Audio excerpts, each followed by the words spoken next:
Sandwich dhokla बनवण्यासाठी 2 वाट्या जाड रवा, 1 वाटी दही, मिक्सरमधनं आपल्याला अर्धी वाटी पाणी टाकून फिरवून घ्यायचं आहे। आता हे साईडला ठेवून देऊयात। त्यानंतर चटणी बनवूयात। तर इथं खोबरं, पुदिन्याची पानं, आलं, मिरची, मीठ आणि शेंगदाण्याचं कूट, जिरं घालून चांगली घट्ट चटणी वाटायची आहे। टिनला तेल लावून घेतलेलं आहे। त्यानंतर पाणी गरम करायला ठेवलेलं आहे एका साईडला।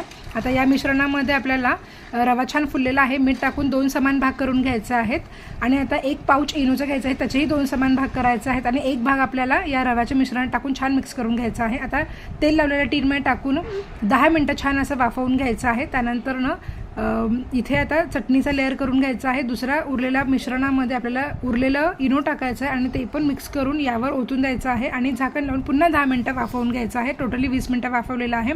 संपूर्ण थंड करायचं आहे, त्यानंतर डिमोल्ड करायचं आहे।